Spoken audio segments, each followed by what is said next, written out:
अस्सलाम वालेकुम दोस्तों, स्वागत है हमारे चैनल दुबई इन्फो में। हम लोग बात कर रहे हैं इंडिया से दुबई आने के लिए क्या क्या ट्रैवल डॉक्यूमेंट्स की रिक्वायरमेंट है, क्योंकि कल ही हम लोग इंडिया से दुबई आए तो क्या क्या चीज़ों को प्रॉब्लम्स फेस हुए और किस तरीके से हम लोग एयरपोर्ट से आए, कंप्लीट इन्फॉर्मेशन मैं आपको देने वाला हूं, ताकि जो लोग भी इंडिया से दुबई आ रहे हैं, यूएई आ रहे हैं, वो लोगों के लिए सहूलत रहे, वो लोग आसानी के साथ आए। इसीलिए हम लोग ये वीडियो बना रहे हैं। पहले आपको इंडिया से आने से पहले, जैसे कि आप जानते हैं, टिकट के रेट जो है बहुत हाई चल रहे हैं। एक टिकट का रेट, वन वे का टिकट का रेट जो है 1000 दिरहम से लेके 1000, 1500, 2000 दिरहम तक जा रहा है। यानी इंडियन रुपीस में आप देखेंगे तो 30-40 हजार रुपीस तक वन वे का टिकट का रेट जा रहा है, जो कि बहुत ज्यादा है। तो इसीलिए आप जब भी आना चाह रहे हैं इस चीज का ध्यान रखें, कोशिश करें कि थोड़ा सा आगे का टिकट बुक करें। आप 3 एयरपोर्ट में से कोई भी एयरपोर्ट को आ सकते हैं, या तो दुबई एयरपोर्ट पे आ सकते हैं, या तो शारजा एयरपोर्ट में आ सकते हैं, या अबू धाबी एयरपोर्ट में आ सकते हैं। अगर आप दुबई और शारजा एयरपोर्ट में आते हैं, दोनों एयरपोर्ट भी करीब में हैं और आप दुबई में भी रह सकते हैं। अगर शारजा एयरपोर्ट में भी आते हैं आप, तभी भी आपको दुबई बहुत करीब में गिरता है। तो शारजा एयरपोर्ट में भी अगर आपको टिकट सस्ता मिल रहा है तो आप शारजा एयरपोर्ट का टिकट बुक कर सकते हैं। तो आज बात करते हैं कल की हमारी जर्नी के बारे में, ट्रैवलिंग के बारे में, किस तरीके से हम लोग इंडिया से दुबई यूएई को आए, शारजा एयरपोर्ट को आए, इसके बारे में हम लोग बात करेंगे। पहले तो हमने टिकट बुक किया, तो जो टिकट है वो भी हमारा भी टिकट बहुत महंगा पड़ा। 1000 दिरहम के ऊपर हमारा टिकट, एक आदमी का टिकट 1000 दिरहम के ऊपर चला गया। तो ये टिकट है हमारा, जो कि हम एयर अरेबिया से आए, ये हमारा टिकट है। तो दूसरा, टिकट लेने के बाद जो आपको काम करना है, आपको आईसीए अप्रूवल लेना है। आईसीए अप्रूवल तो आपको बहुत जल्दी मिल जा रहा है। आईसीए अप्रूवल, तो टिकट का जो कास्ट है बहुत हाई है, तो इसलिए आप कोशिश करें या तो दुबई एयरपोर्ट या शारजा एयरपोर्ट, दोनों में से आपको जहां पे भी सस्ता टिकट मिल रहा है आप वहां पे आ सकते हैं। तो आपको पहले टिकट लेना है। अगर आप विजिट वीजा पे आ रहे हैं तो आपको रिटर्न टिकट भी जरूरी है। तो अब ये जो बात कर रहे हैं हम रेसिडेंस वीजा के बारे में, जो लोग रेसिडेंस वीजा रखते हैं, यूएई का वीजा रखते हैं, वो लोगों को आने के लिए क्या क्या जरूरत है उनके बारे में हम लोग बात कर रहे हैं। तो आपको आईसीए अप्रूवल लेना है। अगर आपका वीजा जो है अबू धाबी का है, शारजा का है, रास अल खैमा, यानी कोई भी एयरपोर्ट, कोई भी आपका वीजा हो, दुबई को छोड़ के, अगर आपको दुबई का वीजा है तो आपको जीडीएफआरए का अप्रूवल चाहिए। अगर आपके पास शारजा का वीजा है या अबू धाबी का वीजा है या कोई भी वीजा है दूसरा, तो आपको आईसीए अप्रूवल चाहिए। तो आईसीए अप्रूवल के लिए आपको कैसा अप्लाई करना है पिछले वीडियो में हमने क्लियरली बताया है। तो आईसीए अप्रूवल आपको इस तरीके से मिलेगा, यानी आपको क्यूआर कोड आएगा, इस क्यूआर कोड के बेस पे आपको यही आईसीए अप्रूवल है। और साथ में आईसीए अप्रूवल तो आपको सिर्फ 2 मिनट के अंदर मिल जा रहा है। आपके जो ईमेल आईडी है उस ईमेल आईडी पे आपको फौरन आपको आईसीए अप्रूवल आ जाएगा। और साथ में आपको एंट्री परमिट भी आप चेक कर लीजिएगा। ये वाला आपका एंट्री परमिट है, ये वाला आपका एंट्री परमिट डॉक्यूमेंट है, ये वाला भी आप चेक कर लिए। यहाँ पे ग्रीन में आएगा, अगर आपका ग्रीन आ रहा है तो आप यूएई के अंदर एंट्री कर सकते हैं। यानी ये दोनों चीजें आप लेकर रख लें। उसके बाद आप यूएई आने से पहले 48 आवर्स पहले आपको rapid PCR test, sorry RTPCR test करना पड़ेगा। आरटीपीसीआर टेस्ट के बारे में, रैपिड पीसीआर टेस्ट के बारे में हमने एक सेपरेट वीडियो बनाया है। उसके अंदर इंडिया में कितना, एयरपोर्ट में कितना कितना कॉस्ट है, ये सारे डिटेल्स उसके अंदर दिए हैं, उस वीडियो को भी जरूर देखिएगा। तो हम जब आप आरटीपीसीआर टेस्ट कराएंगे, जो कि आपको आईसीएमआर अप्रूव्ड लैब से ही कराना पड़ेगा, वो भी 48 आवर्स के अंदर वाला टेस्ट चाहिए। यानी आप जब सैंपल दे रहे हैं उस टाइम से आपका टाइम काउंट किया जाएगा। तो हमारा जो आरटीपीसीआर टेस्ट है वो ये वाला आरटीपीसीआर टेस्ट है, ये रिपोर्ट है। इसके अंदर देखिए यहाँ पे आपका क्यूआर कोड है और साथ में स्टैंप है, और ये सैंपल कलेक्शन टाइम है, और साथ में रिजल्ट का टाइम है, और ये वाला अप्रूव्ड लैब है। ये सारी चीजें आपको जरूर देखना पड़ेगा। उसके बाद आपको जो कराना है, आप आएंगे एयरपोर्ट पे। एयरपोर्ट पे कब आएंगे? आपको कम से कम 5-6 घंटे पहले आप एयरपोर्ट पे पहुंचेंगे। एयरपोर्ट पे मिनिमम 5 to 6 आवर्स पहले पहुंचेंगे। जैसे कि हमारा एयरपोर्ट करीब में हैदराबाद एयरपोर्ट पड़ता था, हम हैदराबाद आए, लेकिन हमारा जो 6 घंटे पहले हम लोग हैदराबाद एयरपोर्ट पे आए, लेकिन फ़्लाइट का जो टाइम था उससे भी 6 घंटे पहले हम लोग हैदराबाद एयरपोर्ट पे आए।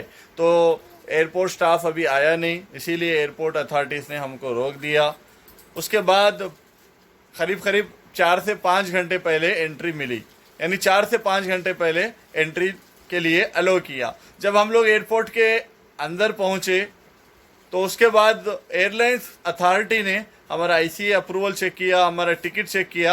उसके बाद उन लोगों ने एक फॉर्म दिया रैपिड पीसीआर टेस्ट करने के लिए। रैपिड पीसीआर टेस्ट हैदराबाद में उसका जो कॉस्ट है 4,500 रुपीज़ है, एक आदमी का 4,500 रुपीज़ है, जो कि बहुत ज़्यादा है, लेकिन हमारा ज़रूरत है तो इसलिए ज़रूरी है, करना पड़ेगा।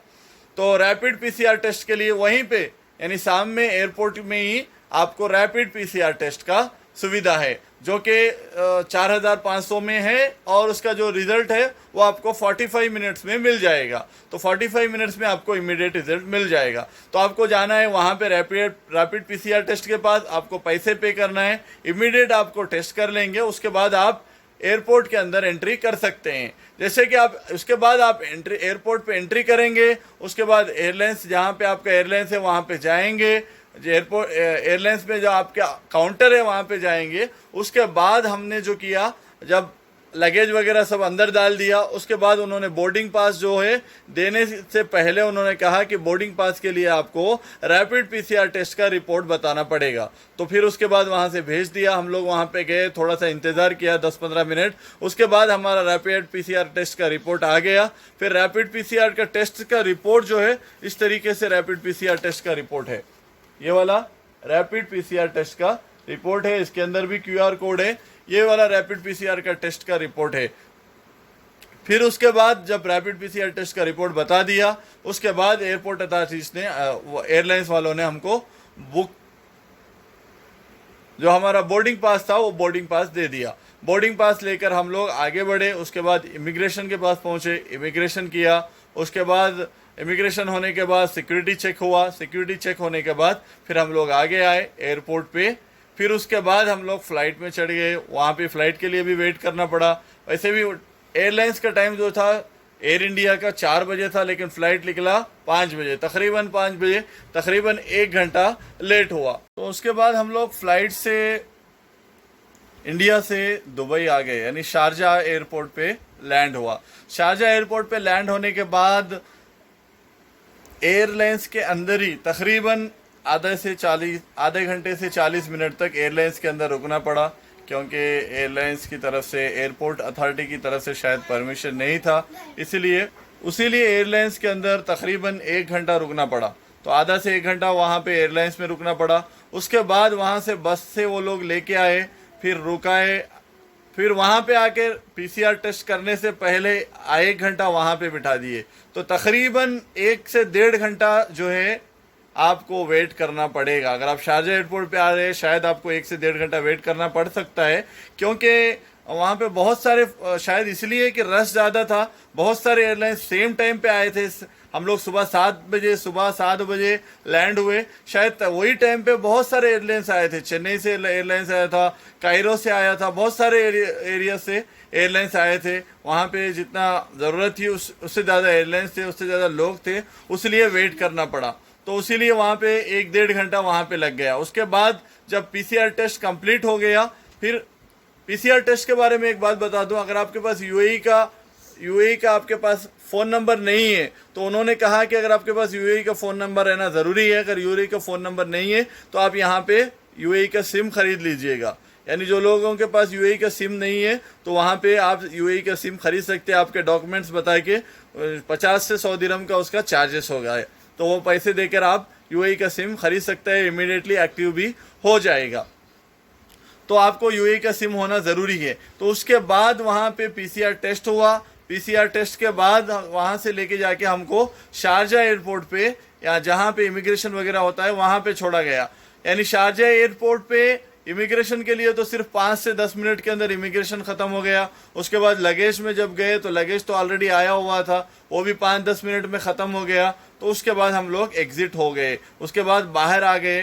तो तकरीबन जो टाइम लगा बहुत ज़्यादा टाइम लगा, क्योंकि रैपिड पीसीआर के लिए वहाँ पे 5-6 घंटे पहले आना पड़ा, फिर यहाँ पे भी एयरपोर्ट पे एयरलाइंस के अंदर 3 से 4 घंटे गुजारने पड़े, फिर एयरपोर्ट के अंदर करीब यहाँ पे 2 से 3 घंटा गुजारना पड़ा। तो अप्रॉक्सीमेटली आप लेंगे 10-12 घंटा हो जाएगा। तो इसीलिए अगर इससे पहले आपके पास कुछ छोटा मोटा खाने पीने का इंतज़ाम भी कर लीजिए, ताकि एयरलाइंस में तो देते हैं लेकिन फिर भी आपको बहुत लंबा टाइम अरसा वहाँ पे एयरपोर्ट पे गुजारना है, तो इसीलिए वो भी आपके पास रहेगा तो बेहतर है। तो ये सारी जानकारी जो है हमारे साथ पेश आई, कुछ दिक्कतें भी पेश आई, जो परेशानियाँ पेश आई वो भी हमने बता दी। तो हो सकता है आपको इससे भी अच्छी सर्विस मिले, क्योंकि हर एयरपोर्ट पे अलग अलग सर्विस रहती है और हर टाइम के एतबार से भी सर्विस बदलते रहती है। तो उम्मीद है कि आपको वीडियो के अंदर अच्छा सा इन्फॉर्मेशन मिला होगा। तकरीबन इन्फॉर्मेशन हमने शेयर कर दिया, जो हमारे साथ पेश आया, हमने क्या क्या किया और किस तरीके से आप आसानी के साथ कर सकते हैं, ये सारे इन्फॉर्मेशन हमने आपको बता दिए। उम्मीद है कि आपको वीडियो पसंद आएगा। हमारे चैनल दुबई इन्फो को ज़रूर सब्सक्राइब कीजिएगा, हमारे वीडियोस को ज़्यादा से ज़्यादा शेयर कीजिएगा। Thank you for watching our video.